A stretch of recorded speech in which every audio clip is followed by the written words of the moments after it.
सबसे पहले सबको मेरा प्रणाम, नमस्ते, जोहार। और जैसे कि आपने ठीक मुद्दा उठाया है कि पिछले 1.5-2 साल से जो ऑनलाइन के क्लासेस चल रहा था और अचानक बच्चे जो ऑफलाइन क्लासेस में आए। हालांकि शिक्षक अपनी तरफ से पूरी मेहनत कर रहे थे, लेकिन बच्चों में वो सीरियसनेस नहीं था ऑनलाइन क्लासेस में।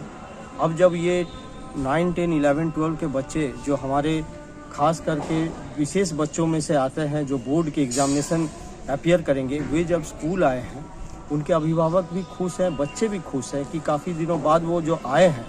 लेकिन हम पा रहे हैं कि उनमें एक बहुत बड़ा गैप क्रिएट हो गया है। ऑनलाइन क्लासेस जैसे हम 12th क्लास को पढ़ाते हैं या 10th क्लास को पढ़ाते हैं, जो लिंक 9 क्लास का 10th क्लास के साथ है, 11th क्लास का 12th क्लास के साथ है, वो लिंक कहीं ना कहीं हमें टूटता हुआ नज़र आ रहा है। ये बहुत ज़रूरी है कि हम लोग को काफ़ी मेहनत करना पड़ रहा है। उन बच्चों में के अंदर भी एक मायूसी सा छा जा रहा है कि वो कुछ भाग समझ नहीं पा रहे हैं, क्योंकि उन्होंने विशेष ध्यान 11th क्लास में नहीं दिए थे, इसलिए 12th क्लास में उनको कुछ परेशानियों का सामना करना पड़ रहा है। वैसे ही 10th क्लास के बच्चों के अंदर में भी वही चीज़ पाया गया है।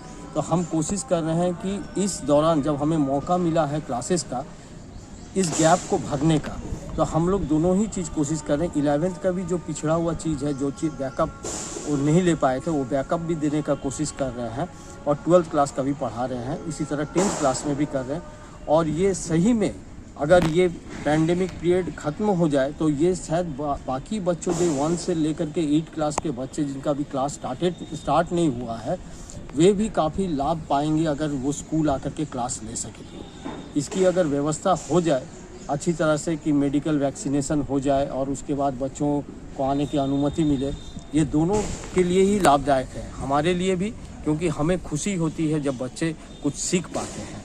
अब बच्चों में अगर लर्निंग हो गया तो ये हमारे लिए सबसे बड़ा कामयाबी है। अनूप सर, एक बात जानना चाहेंगे, जो हर स्कूल ये दावा करता है कि हम एक क्वालिटेटिव एजुकेशन देंगे, तो ये ऑनलाइन में क्या ये क्वालिटेटिव एजुकेशन को बरकरार रखना पॉसिबल है? बिल्कुल पॉसिबल है।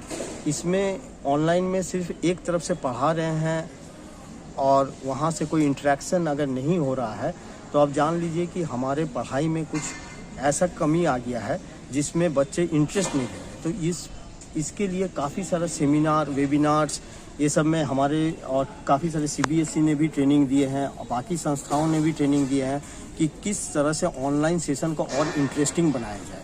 इसमें एक्टिविटीज़ होगा, इसमें एक्सपेरिमेंट्स दिखाया जाएगा, इसमें वीडियोग्राफी होगा, स्क्रीन शेयरिंग में आप तस्वीर दिखा करके, वीडियो दिखा करके उसको पढ़ाइएगा, तो बच्चों के अंदर ये जिज्ञासा जगेगा, पढ़ने का इच्छा जगेगा। और उसमें हम काफ़ी लाभान्वित भी हुए हैं, खास करके प्राइमरी सेक्शन के बच्चे काफ़ी चीज़ सीख पाए हैं और वो पार्टिसिपेट भी करते हैं। और ऑनलाइन में जब हम लोग टास्क भी दे रहे हैं, तो उस समय जब हम लोग अपने पद्धति में जब नए नए चीज़ को डाल रहे हैं, तो ये चेंजेस देखने मिला कि उनका पार्टिसिपेशन भी बढ़ते जा रहा है।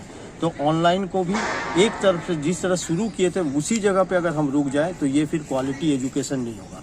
हमें भी कुछ सीखना होगा, हमें भी कुछ नया चीज़ करके सिखाना होगा।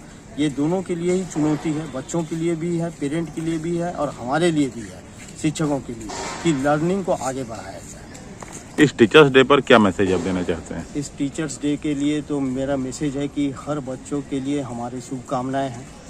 वो एक घर पे रहें लेकिन सीखते रहें, और जो बच्चे हमारे यहाँ पर आ रहे हैं उनके लिए भी ये शुभकामनाएं देता हूँ कि वे भी बहुत अच्छा करें।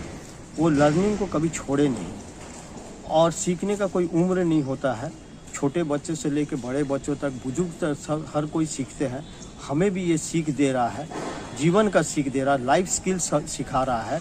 और हम इस टीचर्स डे में यही कामना करते हैं कि ये मौका शायद हम लोगों को मिला है कि कुछ सीखने के लिए हम घरेलू परिस्थितियों को भी देखें। इस पैंडेमिक पीरियड में बहुतों का अवस्था भी बहुत ख़राब हो चुका है, बहुत के लिए बहुत चुनौतियाँ भी है।